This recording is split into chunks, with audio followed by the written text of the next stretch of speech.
Today on the Word Preacher Podcast, the Tower of Apostasy, a land of promise, and the solutions to our problems. I'm Brett Jensen, and this is the Word Preacher Podcast.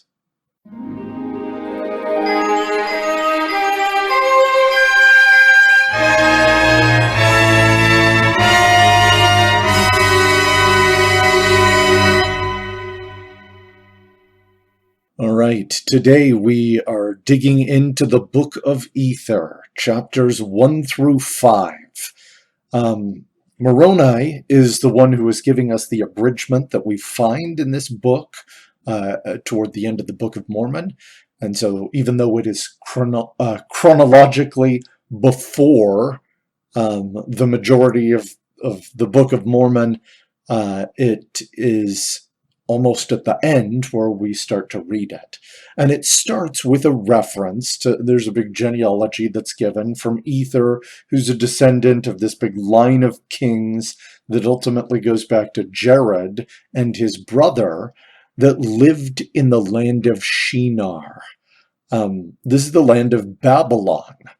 And it was at the time of the Tower of Babel. Now, there's a lot of context that I think is useful to think about before we dig into some of the details around the account that we find in the Book of Ether. God had gone to great lengths to give his children an opportunity to fulfill their purpose on the earth. And when I say great lengths, I mean he sent a flood that killed every man, woman, child, and beast that was not saved on the ark. The 8 human beings that survived were Noah and his wife, his 3 sons Shem, Ham, and Japheth, and they each had 1 wife. That was it. Everyone else gone. But it was a fresh start. The earth was no longer full of violence. The earth was now a good place for human beings to come and to fulfill their purpose, to have families, to understand the teachings of God, to understand the role of Jesus Christ, and to fulfill their purpose, to learn to return to the presence of our Father in heaven. Now, as people began to spread on the face of the land, it was only a small number of generations before this purpose of fulfilling our destiny to be children of God, before it kind of fell into apostasy. We learn from the account in Genesis that Ham, one of the people on the ark who survived the flood, had a son named Cush, who had a son named Nimrod. And Nimrod's kingdom was Babel and Akkad in the land of Shinar. This is old Babylon. And the passage in Genesis 11, the first 9 verses, give us the majority of what we have in Scripture about this. So let's go ahead and read that really quick.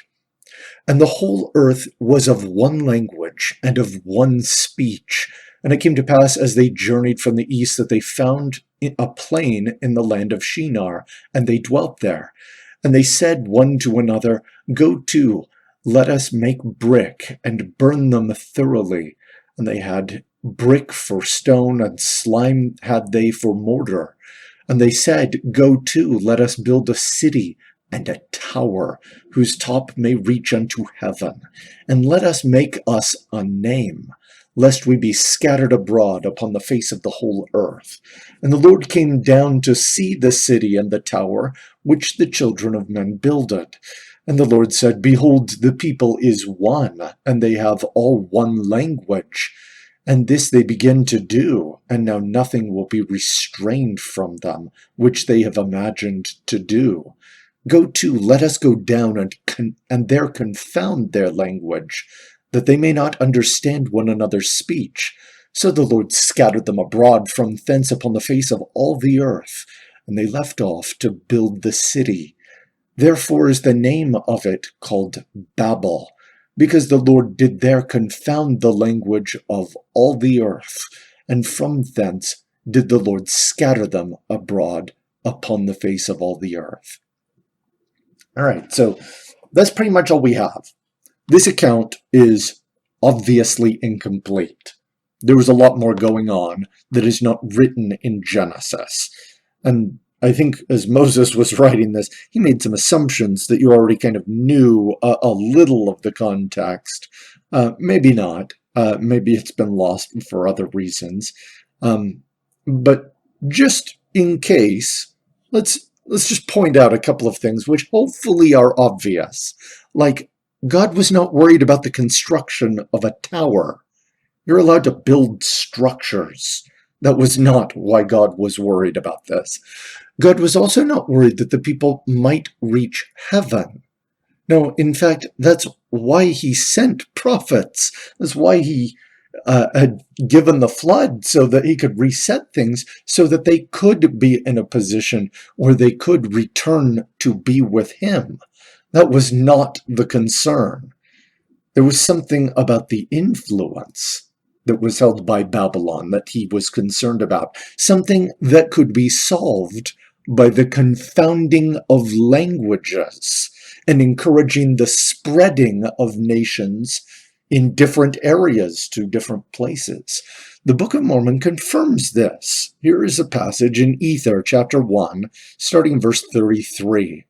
Which Jared came forth with his brother and their families, with some others and their families, from the great tower at the time the Lord confounded the language of the people, and swore in his wrath that they should be scattered upon all the face of the earth. And according to the word of the Lord, the people were scattered. And the brother of Jared, being a large and mighty man, and a man highly favored of the Lord, Jared his brother said unto him, Cry unto the Lord, that he will not confound us, that we may not understand our words. And it came to pass that the brother of Jared did cry unto the Lord, and the Lord had compassion upon Jared. Therefore he did not confound the language of Jared, and Jared and his brother were not confounded.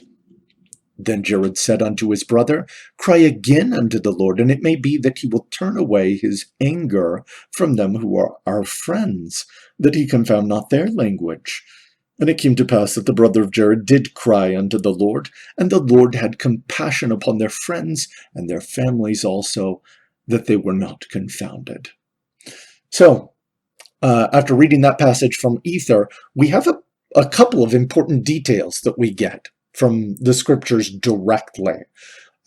First, the tower was not like an analogy for something. This isn't a fable, just some fiction meant to tell a good story. It's not a parable. This actually existed. There was a tower, and God was upset with the people in this land. The wrath of God was not brought upon the people in Shinar to mess with them. This is another important detail that we get from the Book of Ether. Deliverance was available to those who asked, and the Lord was filled with compassion for all those who would come to him. This pattern is important to recognize. We can also infer that there were a lot of people in Babylon, because of this, who were opposed to the Lord and his commandments, who did not ask for help or want anything to do with the Lord. There are a lot of things outside of the scriptures that can also provide some interesting context to our understanding. Some of it is linguistics. Sumerian, for example, the ancient city of Sumer had a language which is considered by scholars to be a language isolate. It is not a part of any family, it's its own thing. Akkadian, which was a Semitic family language, was used frequently in the same area, totally separate. But they kind of had some correspondence, even though they were totally different. The people were kind of bound together and tried to make use of both. For example, the syllabic cuneiform writing that Akkadian used sometimes had symbols that really didn't correspond to Semitic versions of words, but more to the Sumerian logographs, which were more like kanji, the idea of representing an entire concept, an entire word with a particular symbol. It's also worth noting that we don't know for sure whether Sumerian was an isolate because it was actually the original tongue or it was independent. And I'm certainly, when I'm talking about these languages, not making any of these claims. But it is interesting that the area of Mesopotamia historically has been connected to multiple languages that were totally unrelated and yet worked side by side and influenced one another. This is kind of a big deal. Though they were totally separate languages, those that remained, used efforts to try and understand one another. They were trying to overcome this linguistic barrier. Also, about the king of this society, this Nimrod, the hunter. Jewish apocryphal sources reference Nimrod as not just a guy who killed animals. He was not just a hunter. He was a villain. He was an antagonist, even down into the life of Abraham. There's a passage in Clarke's Bible commentary that adds some insight. So this is what this scholar says on the subject. Though the words are not definite, it is very likely that he was a very bad man. His name Nimrod comes from Marad, he rebelled. And the Targum, the ancient Jewish translations or paraphrases of the scriptures, in First Chronicles 10 says that Nimrod began to be a mighty man in sin, a murderer of innocent men, and a rebel before the Lord. The Jerusalem Targum says he was mighty in hunting or in prey and in sin before God, for he was a hunter of the children of men in their languages. And he said unto them, depart from the religion of Shem, and cleave to the institutes of Nimrod.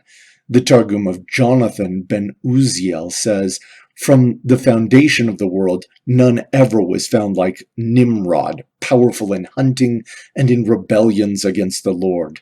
The Syriac calls him a warlike giant. The word tzayid, which we render hunter, signifies prey, and is applied in the scriptures to the hunting of men by persecution, oppression, and tyranny. Hence, it is likely that Nimrod, having acquired power, used it in tyranny and oppression, and by rapine and violence founded that domination, which was the first distinguished by the name of a kingdom on the face of the earth. So that's the scholar's take on Nimrod, that he wasn't just a hunter, he was a bad dude. Efforts of Babylon were not limited to construction projects. I think that that's important to establish. There are numerous references in the scriptures that allude to the need for men to get out of Babylon. And it comes from this understanding, this context of Babylon was bad. And here we have Ether describing, well, Moroni abridging Ether, describing Jared and his brother being guided by God because of their righteousness and faithfulness out of this den of evil. This is applicable today. Get out of apostasy. Hold to God and his prophets and his word. Flee Babylon. All right. A land of promise. So they continue to communicate with the Lord. The Lord promises through his compassion that he will guide them to a land of promise. And it's kind of important as we read some of these passages that the brother of Jared is very diligent in how he approaches the Lord. He asks for a long time. The passage in Ether 143, and thus will I do unto thee, because this long time ye have cried unto me. God frequently is inclined to give us what we really want. And it's important for us to develop the discipline so that we really want the things that are best. Everyone is diligent at something. Sometimes it's entertainment, sometimes social media or politics, but few are diligent at prayer and righteousness. But everyone could be more diligent. If we can change ourselves to really want what is best, God is likely to give it to us. And he promises to bring them to a land of promise. Let's go to some reading. Ether chapter 2, verses 8 through 12. And he had sworn in his wrath unto the brother of Jared, that whoso should possess this land from that time henceforth and forever should serve him the only and true God, or they should be swept off when the fullness of his wrath should come upon them. And now we can behold the decrees of God concerning this land, that it is a land of promise, and whatsoever nation shall possess it shall serve God, or they shall be swept off when the fullness of his wrath shall come upon them. And the fullness of his wrath cometh upon them when they are ripened in iniquity. For behold, this is a land which is choice above all other lands. Wherefore he that doth possess it shall serve God, or shall be swept off. For it is the everlasting decree of God. And it is not until the fullness of iniquity among the children of the land that they are swept off. And this cometh unto you, O ye Gentiles, that ye may know of the decrees of God, that ye may repent, and not continue in your iniquities, until the fullness come, that ye may not bring down the fullness of the wrath of God upon you, as the inhabitants of the land have hitherto done.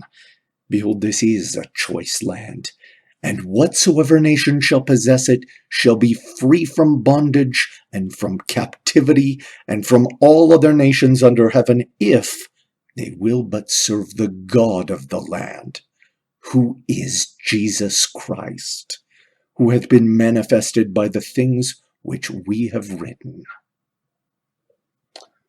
Very powerful passage that Moroni writes here. America is a great land. He is talking about the American continent. It is a great land, but it is conditionally great. We have just recently read about the dystopia that the Nephites experienced in this land because they turned away from Jesus Christ. We will be studying the dystopia that the Jaredites created and experienced multiple times for the same reason, turning away from Jesus Christ. Now, it's okay to be involved in politics and other secular activities, and the Book of Mormon also confirms the divine inspiration of the United States Constitution. These are okay things to be interested in and involved in, but the ultimate purpose of this land involves serving the God of this land, who is Jesus Christ. All right. As they continued on, they were instructed to build barges so that they could travel across the sea and arrive at the promised land. They had a few problems, and the Lord revealed to the brother of Jared how to deal with the air problem. They would have holes in the top and the bottom that they could stop and unstop as needed. The Lord also the brother of Jared confronted the Lord about the problem of light. And the Lord told the brother of Jared that there were a couple of really bad ideas that he shouldn't use, namely windows and fire. But then he asked the brother of Jared what he thought the Lord should do. So the brother of Jared prepared 16 small stones. He molded them from rock, and they became white and clear like glass. And then he approached the Lord, begging in great humility for the Lord to touch these stones and make them glow.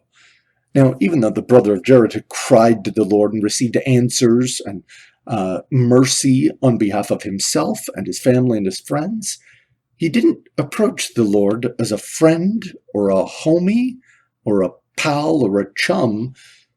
He approached him as though he were God. Here's some reading.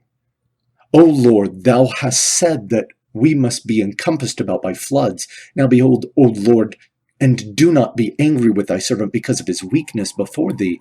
For we know that thou art holy and dwellest in the heavens, and that we are unworthy before thee, because of the fall of our natures, have become evil continually. Nevertheless, O Lord, thou hast given us a commandment that we must call upon thee, and from thee we may receive according to our desires.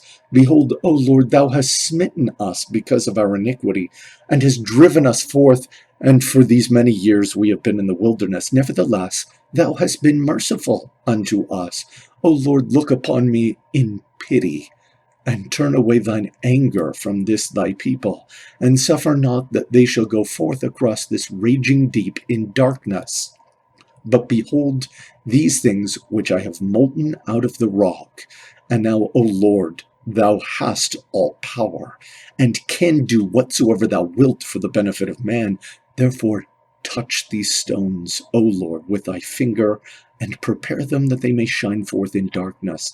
And they shall shine forth unto us in the vessels which we have prepared, that we may have light while we shall cross the sea. Behold, O Lord, thou canst do this. We know that thou art able to show forth great power, which looks small unto the understanding of man. So the faith that the brother of Jared had as he approached the Lord, I think is kind of interesting. Even though he had received revelation before, he really didn't know that the Lord had the appearance of a man. And when the Lord touched the stones, he saw his finger, and ultimately beheld his entire spirit form, that it was like a body of flesh and blood, is how the brother of Jared described its appearance. What he did know, in spite of not knowing that, what he did know was that the Lord had great power, and he was confident that the Lord would do what was best.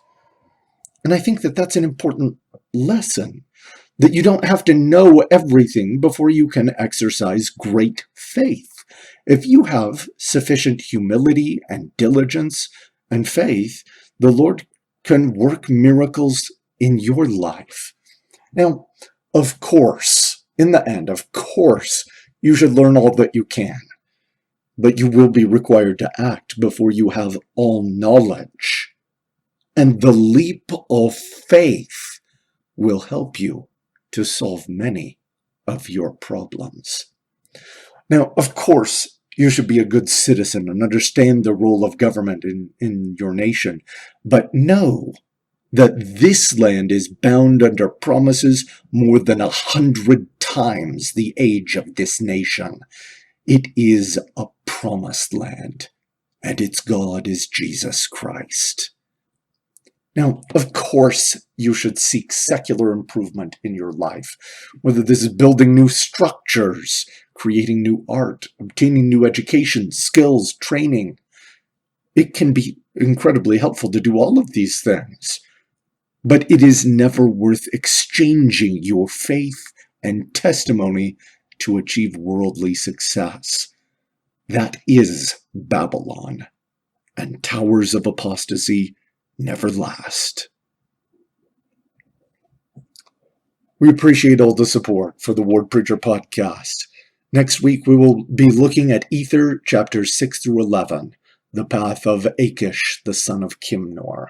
Of course, there is a ton we did not cover in our reading today. Please do so individually and with your family. And as always, fight on.